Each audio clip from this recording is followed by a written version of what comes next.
right, so we're gonna go ahead and get started, and we're gonna start with a pelvic tilt and diaphragmatic breath. So I'm going to get on our mat.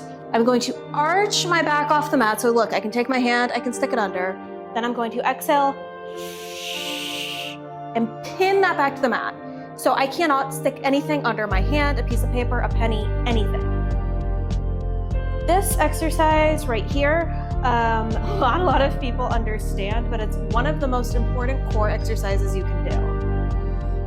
This will set us up for success for the rest of our workout. So what we're doing here is we're training our back to lie flat on that mat, which when we're lying flat on our mat to do core, this is the exact position we want to replicate. And also with our exhale,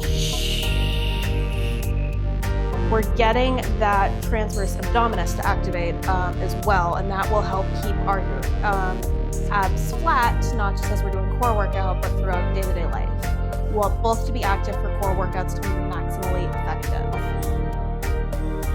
All right, so now we're gonna do chasing toe taps. So I'm going to get my right leg up to 90 degrees, and I'm gonna chase it with my left leg and come back down. So I'm gonna have my right leg come up, left leg come up, and then come back down one at a time. If this is too much for you, you can just lift and lower one at a time. So we're not gonna do both. That's next. Don't worry, we're gonna get there, but we're gonna go one at a time. And we're gonna alternate which leg we start on as well.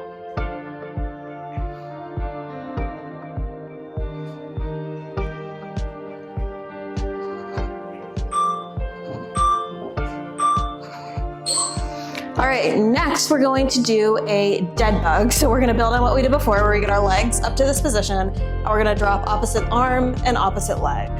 We're gonna do this all while keeping our back pinned to that mat and trying to move on our exhale to activate that transverse abdominis.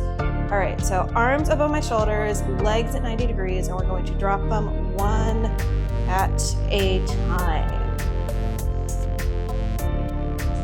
For some people, trying to move on the exhale can be a little confusing. It was for me as well. So if that's too much for you, what you can try to do instead is really focus on mastering that form where your back is pinned to the mat.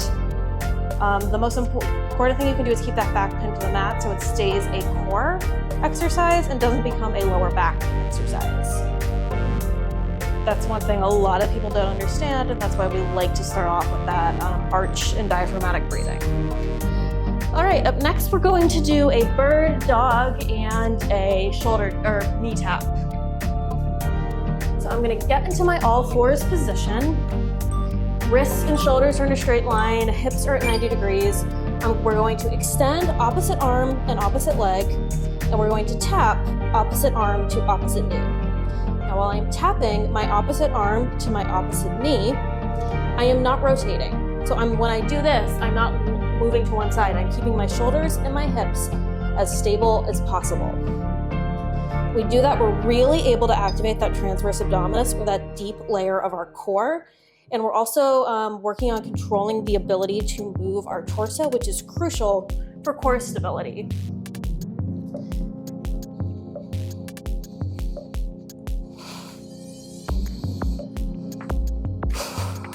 Another thing, whenever you're in a bird dog position, you want to make sure your spine is neutral. All right, next we're going to do a plank. So personally, I prefer a forearm plank. If you like to keep your arms out like this, go right ahead. You do whatever works for you. You also need to modify from your knees, totally fine. All right, so I'm going to go ahead, get into my forearm position. I'm going to evenly distribute my weight in both hands. I'm going to press up and through my core as well. You want to make sure your back isn't arching or rounding, but like you could draw a straight line from your tailbone to the top of your head.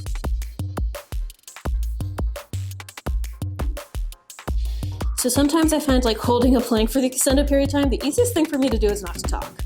Because if I get talking, I get distracted and start to think about doing other things. All right, so we're in the final 10 seconds. So if you have to modify, go right ahead and do this. But forearm works well for me. There's no shame in it. All right, next we're going to do climbers. So this is like a plank plus a hip flexor stretch. So what we're gonna do is we're gonna get into a plank. So I'm gonna go onto my forearms, or my palms this time. We're gonna step, we're gonna walk one leg out, hold for a sec, and then walk back. So when we're walking out into this runner's lunge position, we wanna make sure we're keeping our hips in a straight line. And we also wanna make sure we're keeping our knee and our ankle in a straight line as well. So you might think this is terrible because it's like a plank and a lunge combined, but it's actually a good way to kill two birds with one stone, and this should feel like a really good hip flexor stretch. And to really get into those hip flexors, you might have seen me just do that, straighten out that back leg. My right side is tighter than my left, so I have to work extra hard to make sure my body doesn't cheat and try to ignore the stretch. All right, next we're going to lie flat on our back again and do some leg lowers. So we're gonna lie flat on our mat. We're going to get into that position where we're fighting to keep our back flat on the mat.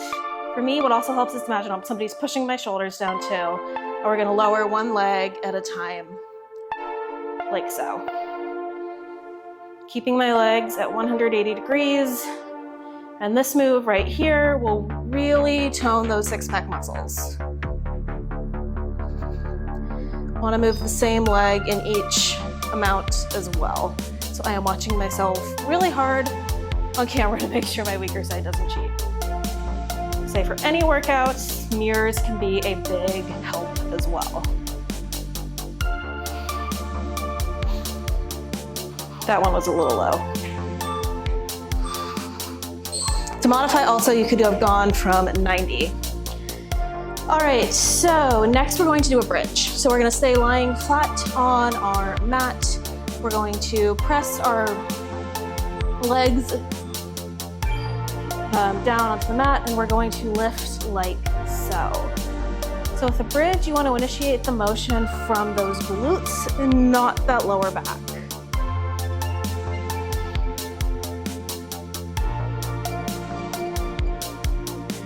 Another thing with a bridge, you want to imagine somebody's pulling you up from like your belly button and from your belly button as well. And you might see me keep my hands on my hips. That's to make sure I'm keeping them in a straight line and one side isn't working harder than another.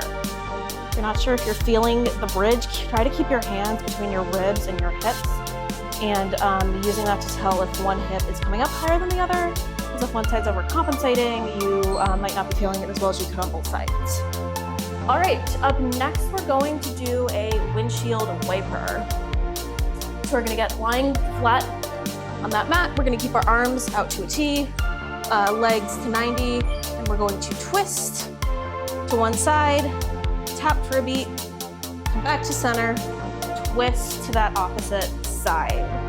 So with a movement like this, you always wanna try to do the same range of motion on both sides. If you only get this far on one side, that's fine, come back to 90, go that far on the other side. There's nothing wrong about that. If we want, so many twists felt really good there, so I just went ahead and did it for another time. But you want to go through the largest range of motion you can control on both sides. So since I can get to the ground, I shall do that on both sides. This is a great way to get your obliques and your deep core and practice some rotation at the same time. So next we're going to go into the mobility section of this routine, and we're going to start with a cat-cow. So back in our all fours position, we're going to round that back like so, and then arch. So this rounding and arching is the opposite of the position you want to be doing in a bird dog, but it's a great stretch to help create some space in your shoulders and that thoracic spine.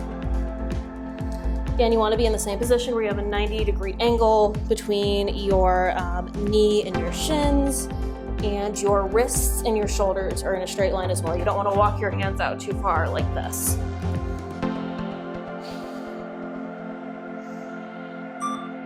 Two, one.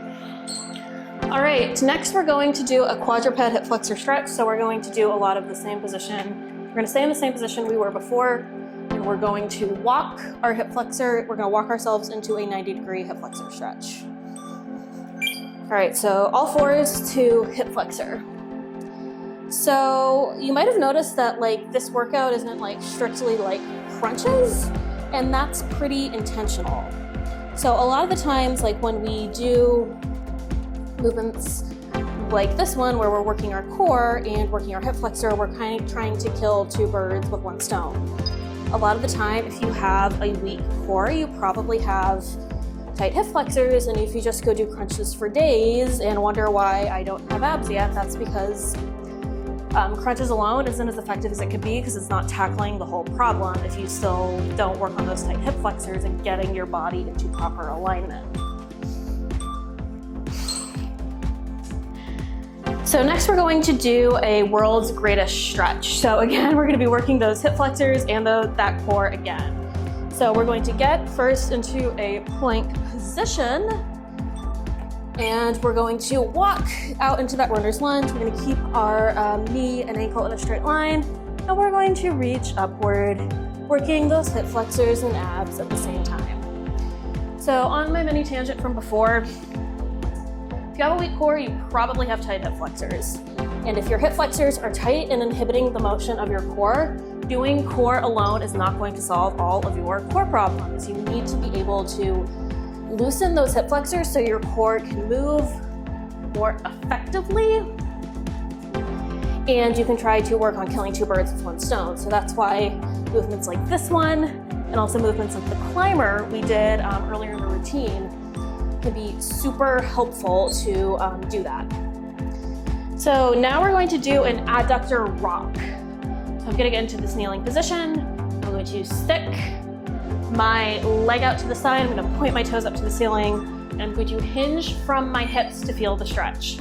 So watch what part of my body is moving. Watch, it's my hips. Going down, down, down, down, down, down, down, until I can touch the ground. My shoulders don't move, I'm not rounding through my back. I'm hinging from my hips to really feel that stretch. And now I'm gonna rock ever so slightly.